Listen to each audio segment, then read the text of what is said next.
Okay. Well, hello, everyone. Good afternoon, and welcome to our Wordnerds data reporting masterclass.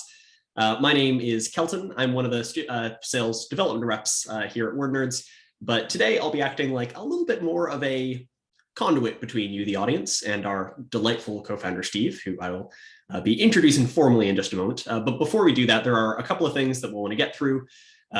First of all, this webinar is for you. So if you do think of anything throughout that you want to let us know of, do feel free to stick it in the chat, and we'll try to get to it at the end if we have a little bit of time. And further, we will be asking for a little bit of feedback after this as well. So if there was anything in here that, anything in here that you feel was missing or anything like that, do let us know, and we will strive to get that included the next time around so that you will not be in the least bit felt lacking. So there are three things that we want to cover today, and I will ask if Steve can bring those up on the screen right now. But those three things that we wish to cover are, first of all, how to present data in a way that will speak to the sort of big cheeses in your organization, which again, I feel like I've gone through this before, but it's really hard not to say the word kahunas when it's like right there on the screen. It's one of those things that really jumps out at you, but that's our first challenge. The second one is looking at a methodology for actually generating and monitoring customer opinion at scale. And once we have that methodology in place for actually kind of getting that data, we then want to demonstrate how you can show off that text data, that lovely kind of squishy qualitative data in a quantitative report that will speak to said kahunas.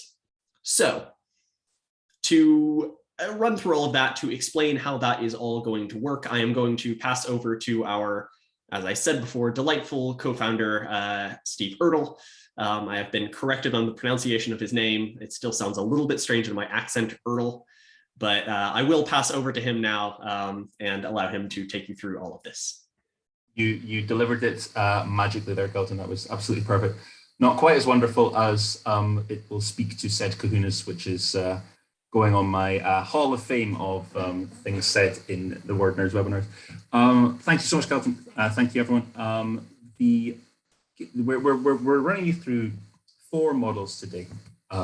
Each one that's sort of that has really helped us in understanding and developing a way of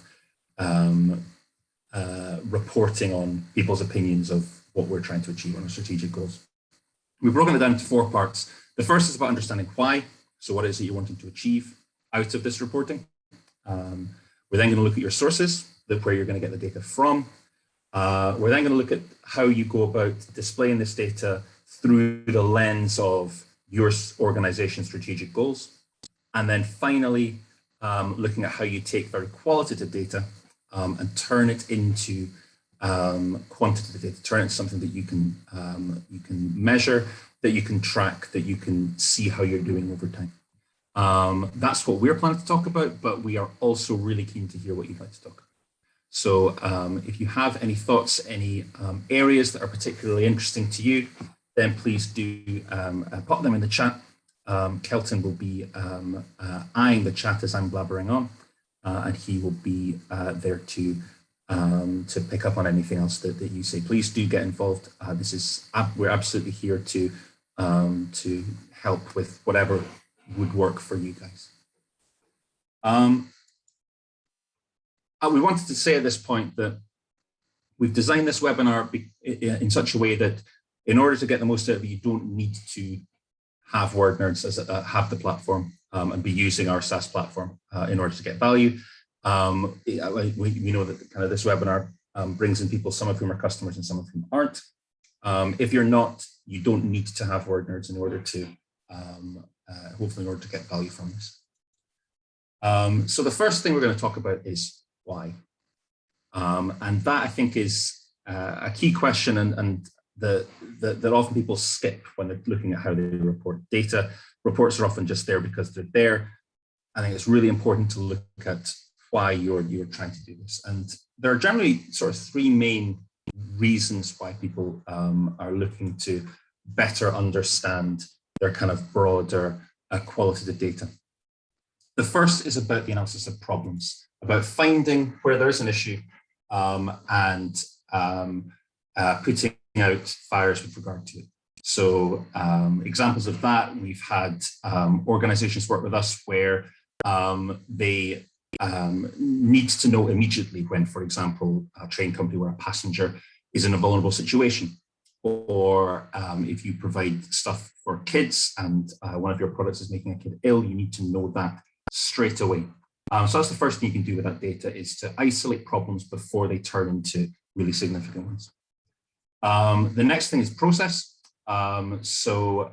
This is about the ways in which you develop your processes. So understanding what you are looking to be able to do there allows you to save time. So people not having to churn through huge amounts of data and displaying the results without having to invest a huge number of person hours into that process. The final reason that people tend to look at reporting on their on the public's opinion of their goals is around progress. That's often progress against strategy. So it's about how you are doing against your safety strategy.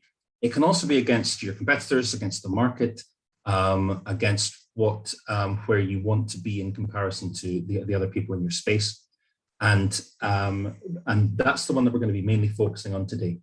But understanding from your perspective what the key thing that you are attempting to do will hugely inform how you go about reporting. So if you don't mind me cutting in just briefly, Steve, we've gotten a question from the crowd that is talking about the kind of purposes of reporting. They've asked, what if you want to deal with multiple purposes? Obviously, we've listed three big ones there. Would you need multiple reports? That is a great question, and something that we've worked with a lot on our on various of our customers. I think the key thing with reports is understanding what the purpose of each report is. Often when you try and do one massive report with huge numbers of purposes in it, they all get lost. They're all competing against each other for the attention of the end users. So generally what we recommend is that you've got one flagship report that is focusing on the overall picture that can be delivered into multiple different parts of your organization, and then have kind of area specific ones. Now, in terms of purpose, it can be that those purposes overlap and you have more than one, but I think it's in terms of the reason for the report existing at all, it's best to think about the most important one first and have the focus of the report be around that. Well, thank you. Thank you, though. Great question. So once we have dealt with why, once we've dealt with the reasons behind this, the next thing to look at is your sources. So where are you getting this data from that you're going to report on? And there's generally four kind of key places that we look for data.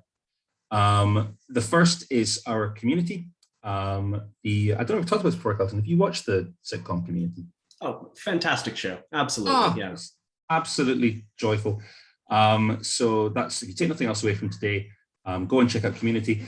But community in this context is around the things that people are saying about your organization or your competitors' organizations, saying what they're saying about it without you being present. They're not saying it to you, they're saying it about you. So that's things like social media, reviews, forums for employees. You might have an intranet where they're discussing, or a Yammer where they're discussing these kind of things.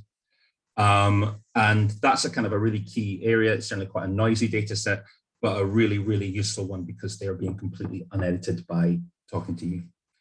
Down below that, you'll see competitor. That's really interesting kind of mirror image of the community stuff. We often talk about the internet as being the world's largest focus group. This allows you to not only understand your sit in your own focus group, but also sit in on the focus group of your competitors, which I think is a really exciting opportunity for you. Next, we've got customer. Now, customer is the stuff that's directly to you. Complaints, emails from your customers. You might be putting out surveys to them, web chat, all these kind of areas where the customer is talking directly to you and you have to manage that information. And the final one is around commentator. This is basically a more kind of focused and formal version of the community. People talking about you in places like news outlets, blogs, that kind of thing. So what we tend to do with customers is sometimes we often do this, with the classic kind of post-its on a window, get them to write down all the kind of places where the customers are talking about or to them, and then we chart them across two axes. The first, going on the bottom there on the x-axis, is volume, so just how much of this data you've got. And then up the y-axis, we have value, so how valuable is the data that you're bringing through here. And once you've done that, once you've established that, you can start to see patterns, you can start to see places where you should be prioritizing. So if you have data that is low volume, you don't have very much of it, and it's not particularly valuable, that's probably data that we can then skip straight away. We don't need to worry about that. That's not going to give us a lot of insight. If we have data that we don't have very much of, but that data is high value, that can be things like focus groups, where you go very into depth with one person. That's often where qualitative insights are the best way to go. And that kind of depth is really great for when you have a specific thing that you want to learn from a specific person. On the other hand, there will be times where you have huge amounts of data that's not particularly in-depth or useful. And generally there, your classic kind of metrics are generally enough. You can do broad things around counting, around engagement, that doesn't get into a great deal of depth. The final area, and I think the one that should particularly interest us here, is where you have a lot of high value data. That is where the real gold for this kind of thing is. Where you have data where there is a lot of it and it is of high value to you, you can really start to use that to make big tactical insight changes to your organization. That's the stuff that you can really action. So that's what you should be looking for, and positioning your sources on this table, thinking about how valuable are these sources and how much of it do I have. You will start to then see, okay, this is the stuff that I should be focusing on when I'm reporting. In the very top corner, so the stuff that's very high volume and with a huge amount of value, you're probably going to need some form of artificial intelligence or NLP solution to get the most out of that data. But that is, because that gets to the point where a human being can't physically read through it all. But that's also conversely where you're going to get the most value, the most possible action wins. So sorry to cut in again here, Steve, but we have another question from our audience. And this one is about the sources that we just brought up on the screen there. They're asking if those sources are set in stone, how can you move them into the green zone? So I presume talking about sort of the surveys or complaints, if you can move those across into that, closer to that little NLP bubble over there. Excuse me. Yeah, no, I think that's a really great point. They're absolutely not set in stone. There's all sorts of things you can do to move them.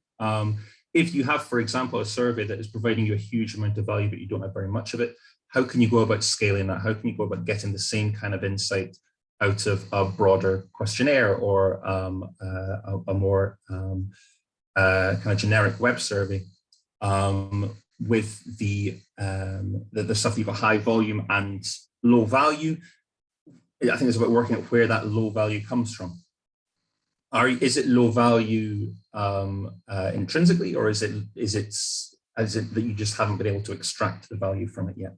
So thinking about new ways that you can do that can push, and the more stuff that's in that green area, the better. You don't want a kind of a broad spread of this. If it turns out that all of your sources are useful, then that's a wonderful position to be in. We do kind of big reports that bring together all of these different things. But yeah, absolutely, thinking about how you can push sources into the green is a really good way of thinking about how you go about mapping your sources. So thank you for that question.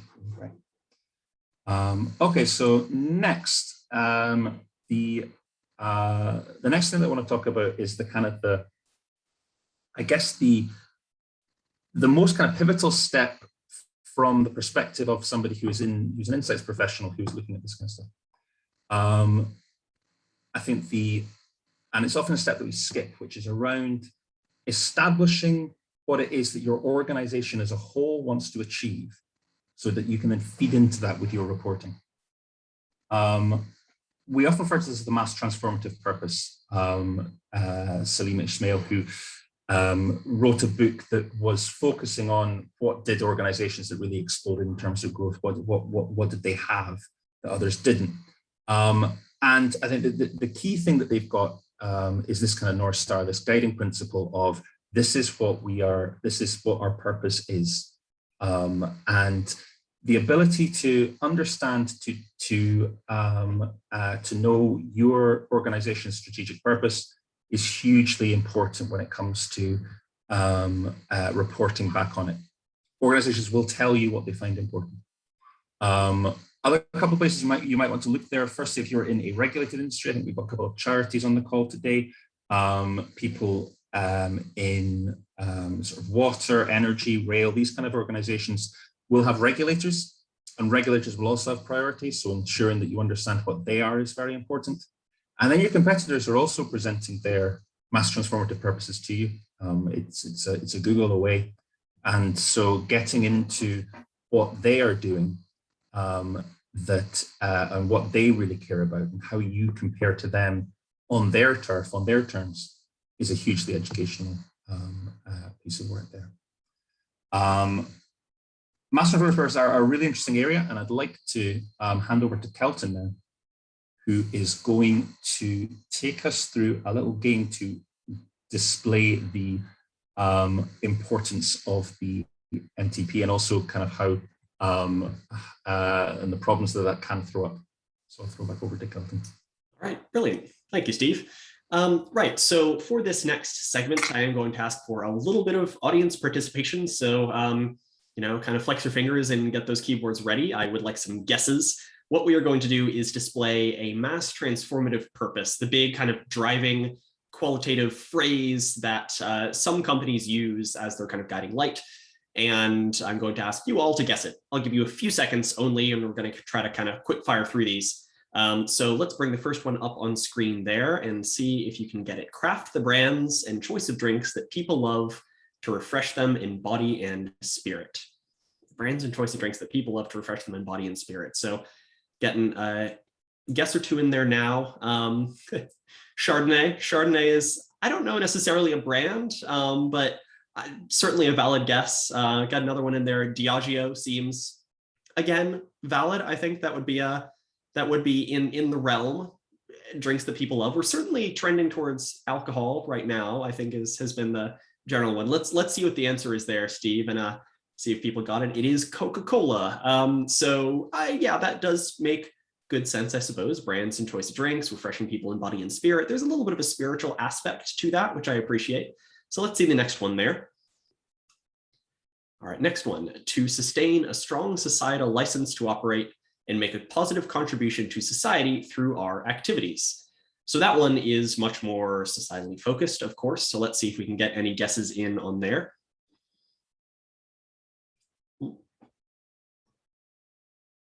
Gotten Google through. Interesting, right? Yeah, I can see where that's coming from, a strong societal license. They do have a little bit of a, well, there's some of that, I suppose. AstraZeneca is a good one too.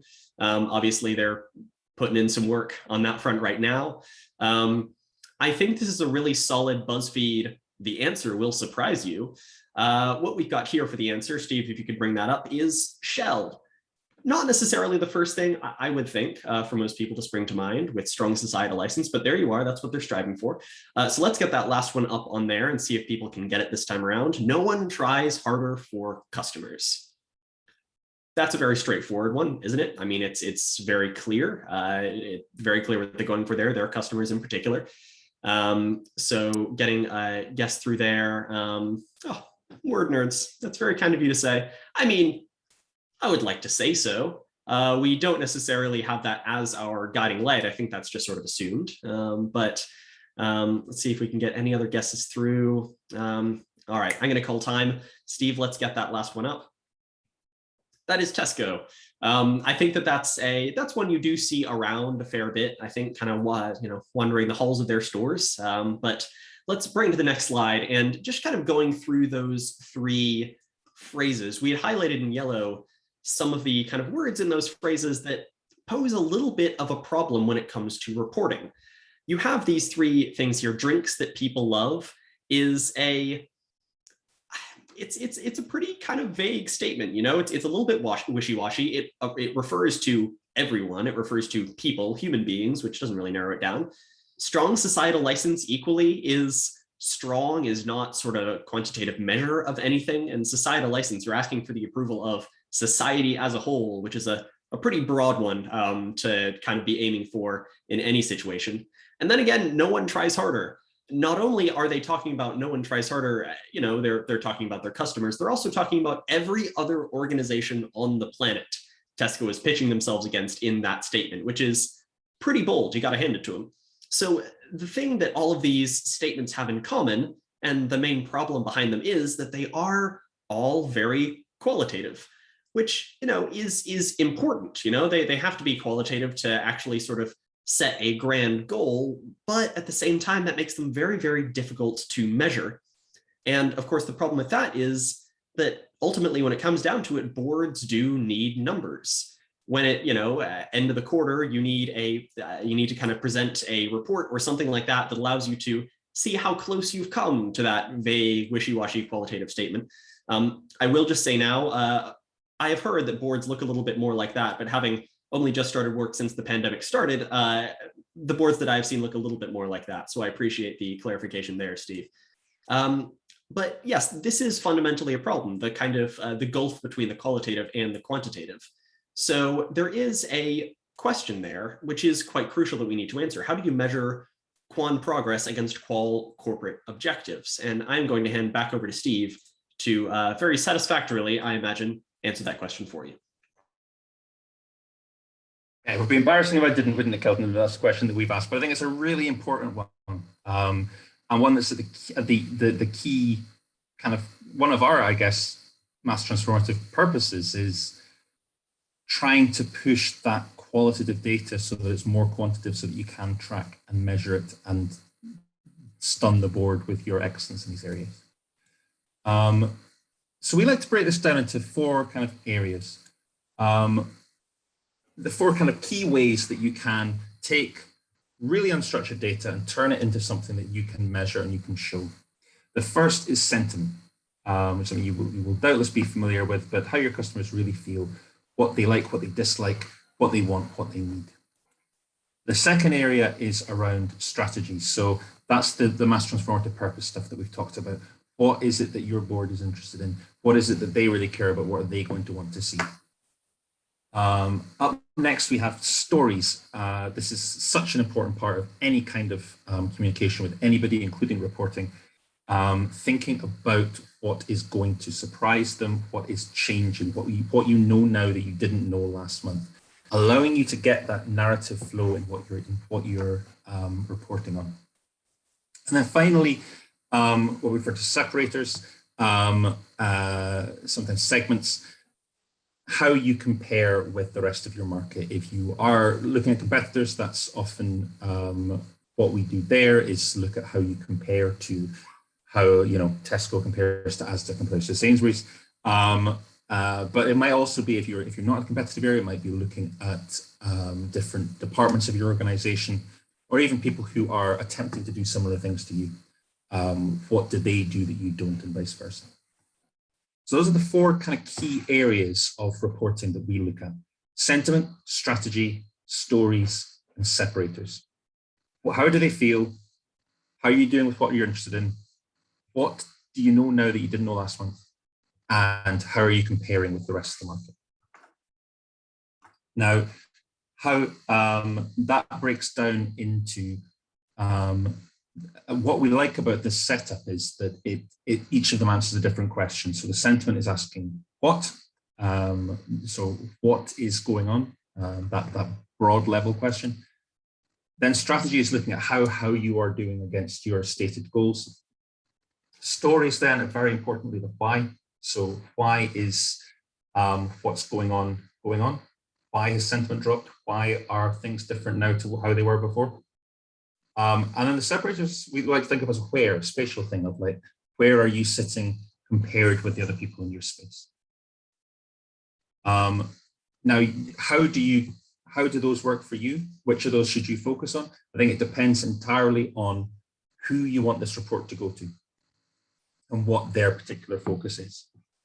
On the one hand, looking down the way, the ones at the top here are more high level. They're more overview based. The ones down here are getting into the detail, getting into the kind of the deep dive stuff. And then conversely, along this way, the sentiment and stories are more operational. They're more for people that are in the weeds doing this stuff every day, that are actually actioning this stuff. And then strategy and separators are generally more strategic, but generally more for people who are wanting an overview, wanting to get a kind of a helicopter view of what's going on, both with the organization and with the market. So looking at it that way, you can sort of start to see if you are trying to put together a report for the kind of your data team who are really into data and really want to learn more about it, this kind of stories area is probably for the best. If you're trying to do something for your CEO, focusing entirely on the strategy and how you compare to that is the best way of getting their attention. I think one of the things that I wanted to show you here was a kind of real life example. This is a real report that I think we're going to send to you guys. Is that right, Kelton? We're going to, Kelton was the kind of one of the main brilliant minds that put this report together. And you can see what he's done here is taking each of those things. So sentiment, we've got at the top here, the overview that's broken down in sentiment. You can see there's a big number there that tells you how you're doing, tells you how each of these sofa companies is doing. We're then straight into strategy. So these are the key things that the sofa companies care about. Stories, so what is changing, what's going on, what's different. And then separators. These are the things that are unique to Barker & Stoners on the one hand and DFS on the other. So how does Barker & Stoners compare to the rest of the market? Along with a couple of key examples that kind of flesh out the story, I suppose. So you can see even on this, it looks like a very kind of brief snapshot, one pager. We're using those four things to push people through the data and to create that narrative flow. Very last thing, because I know we're running over time a little bit. If you don't have Wordnerds, how do you go about achieving these things? And I think that for me, that depends on your budget. It depends on what technology you have available. It depends what kind of people time you have available. But most people are somewhere on this curve. On the one hand, some people don't do anything with their data, and that is the easiest thing to do, but also by far the least effective. And I guess you guys, none of the people on this call are in that boat because you're here because you want to learn more about this stuff. Up next, we have awareness. So this is the area that I think most people are in. They're using people power. So getting human beings to do this. So if you have somebody who can read through all your data and categorize it into the areas of strategy that your board cares about, then you can do strategy very easily that way. If you have somebody that can go through some of your competitor data, you can develop step separators that way. So one way is just giving people time to make these insights on their own. Some people use kind of the more, what we refer to as afterthought analytics. So if you have a quant platform, your brand watch or that sort of thing, they probably have some sort of keyword-based analytics there. And that can be really useful, particularly with that high volume, low value data. Gives you just an overview of what's going on. You'll have seen sentiment models in that kind of mode before. Up next, this is kind of an interesting area that if to do some of the kind of stuff we've talked about, sentiment, some of the strategy stuff, that high level stuff, you can often do that through a generic natural language API like Google NLP, who focuses on giving those kind of broad overview general statements, those kind of, so learning how to use that, and it is very intuitive, can be a useful way to get started. It is quite expensive, particularly if you don't know exactly what it is that you're looking for. But for the generic off-the-shelf stuff, that can be useful. Where we're trying to get to is to control. So where you are not just being given information about what's just happened, but that you are actively able to find things that you didn't know about and understand and make changes to what you're looking for based on that new understanding.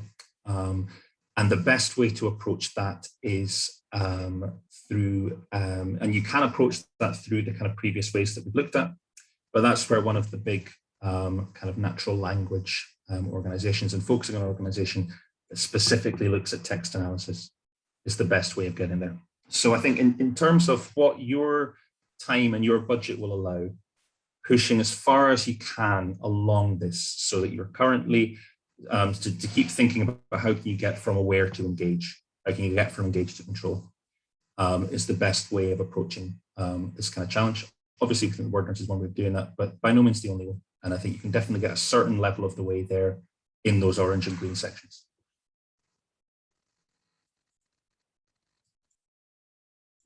Brilliant. So thank you so much for listening. It's been really great to talk to you today. Kelton, I think we'll tell you a little bit about what we would now like to send you as a thank you for being with us. Yes, absolutely. Just to echo what Steve has just said, thank you all so much for coming along today and engaging with us. We really appreciate it. So just a couple of things. First of all, in the next couple of days, we'll be sending this recording out to you so you can go back over it and remind yourselves of all the lovely things that Steve has covered today. There is also, as you mentioned before, another thing that we'd like to send through to you as a little bit of a gift.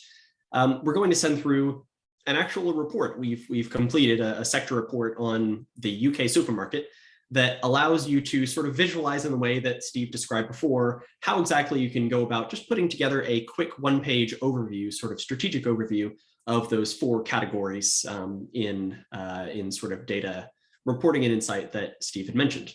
So watch for those emails from us in the next couple of days. But outside of that, thank you again for coming along, and we hope you have a lovely rest of your day.